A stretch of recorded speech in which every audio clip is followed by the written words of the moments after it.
take our time. You can see it's going on both sides because we've got symmetry Y.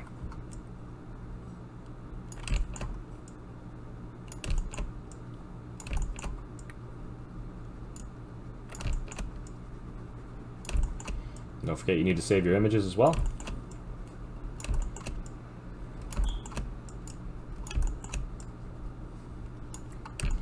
Alright, I think that's fine. You can also do it on the outer ring. Let's do that. I'm gonna go in the areas that are darker. Oops, that's kind of great. Oh yes, it's going to mirror on the Y. So let's just remove that for now. We'll figure this out. Just want to go across all this. Yeah, so if something is not symmetrical, don't use symmetry. That's all. So this particular edge here is half and half on the Y-axis, so we don't want to have Y-axis mirror there. Okay, so to add a texture as a brush, come down here to this little texture panel. Now you can use just click New. We're gonna go Open. I've got some stuff on my desktop, but you can use whatever you like. Download an image from Google. So I like to use transparent PNGs. What that is like this, like it's got transparent backgrounds. Yeah, so this grunge I'm going to use right here. So it's better off using a white texture, but if I just change the strength to be a little bit lower. So come down here, you have texture. Now I think I want to change this back to white. Why is it? There we go. You have texture here, so it's tiled initially. So if I open this, you see what happens. It's kind of just tiling it to the size of my brush, but I can go stencil. And then here I have it in front of me here, and you can hold right click, move this around. You can hit Control right click and it'll rotate. Hit Shift right click and it'll scale. So obviously this is not the shape of the image. You just hit Reset Transform, Image Aspect, and that'll put it back to exactly how you brought the image in. So all I want to do here, I think, is maybe just like that. So I'm going to change this back to Y mirror. And I guess I'll do a little painting right here. I think that's fine. Okay, let's angle this like this, make these little edges right here look okay. I'm not trying to be perfect. I'm just trying to get through this with you guys. It's, I suppose, something like this. Right, there's a better texture I could be using, I'm sure, but this is gonna work cool. All right, guess that'll work. Let's go like this. Yeah.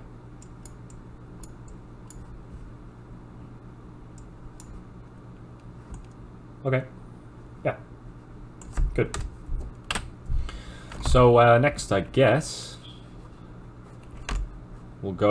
Let's just crank this up.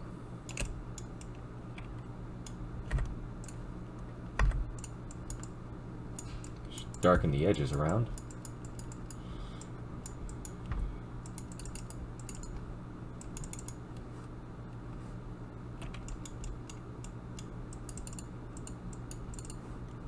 Okay.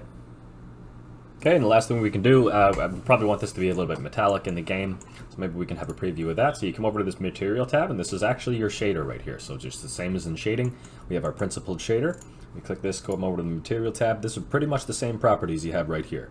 We drop down normal, we can change the strength again right here, right? Stuff like that. So just come up, make it a little more metallic, make it a little smoother, and we'll bring the specular down. We'll bring it up, I guess. Why not?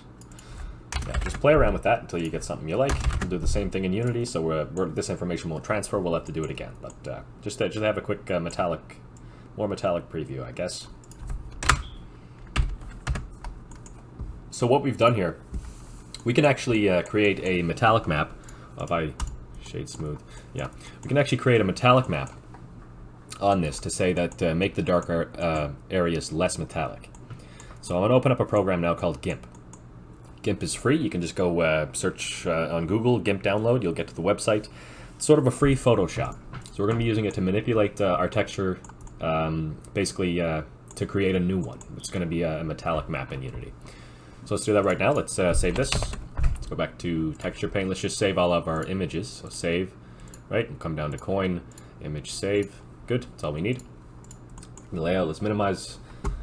Okay, so once you've opened up GIMP, there's a few things we can do. We can just either duplicate our texture, right? We could just click this, right-click, copy, right-click, paste, and we can say, rename this to metallic.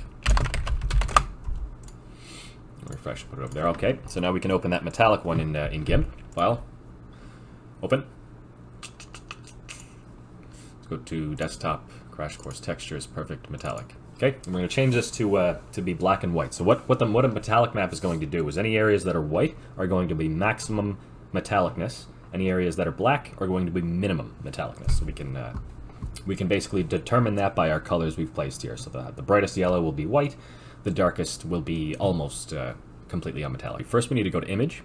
You can go to Mode. We can change this to grayscale, so we can take away all the color data, which is what we want to do. Go grayscale. Okay. Then just go back and change it back to RGB, and it won't get your colors back, but it will be an RGB image that we can change a few more aspects of than a grayscale, so that's good. So come down to colors. Go to, I guess, first of all, this would probably work just fine, but I'd like to enhance it a little bit. So let's go to, I guess, brightness and contrast. We can turn the contrast up. That's probably more what we want, or something like this.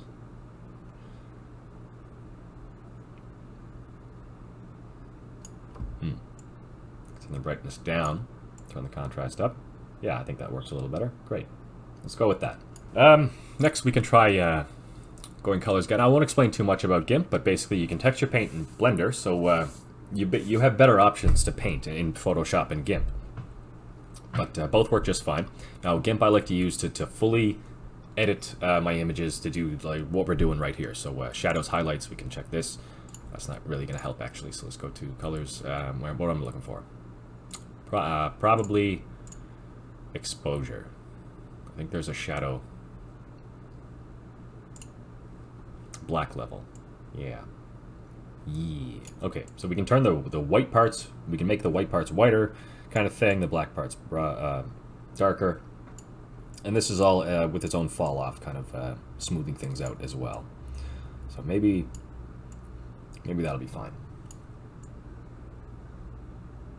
We do want the metallic areas pretty damn metallic, so just keep bringing up the exposure until the white areas are all basically the same. Like you're not getting the background darkening anymore, or lightening anymore. Lightning. Maybe the black level lower would be better. Let's do that. Let's do that so that they're still a little bit metallic. Okay, that's fine. File, save as. Export as, sorry. If you save, it will save it as a GIMP project, just like a Photoshop file will save as a Photoshop project. What we want to do is export this image. So export as. Just want to do it the exact same thing. Export, yes. I'm going to replace it. It's going to ask me if I want to compress it. I don't. So we'll drag that bar down to 0. Export.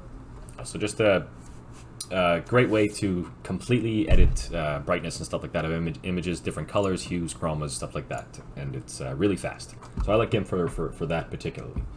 We'll also use it to make an icon at a later time. All right.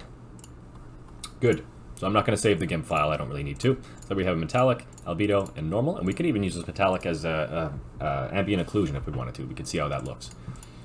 We could try creating an ambient occlusion from the coin. So let's try from the normal. So let's try and do that. Copy. Paste. Okay, let's rename this to AO. It's ambient occlusion. You're going to type the whole thing out. AO is the abbreviation for that. So we go back into GIMP again. We'll open up the ambient occlusion this time. Open.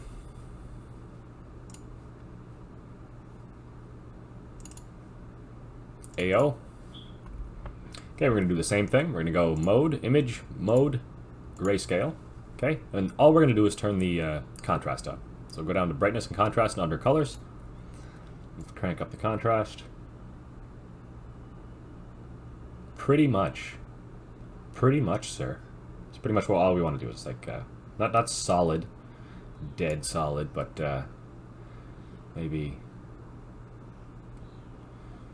something like that.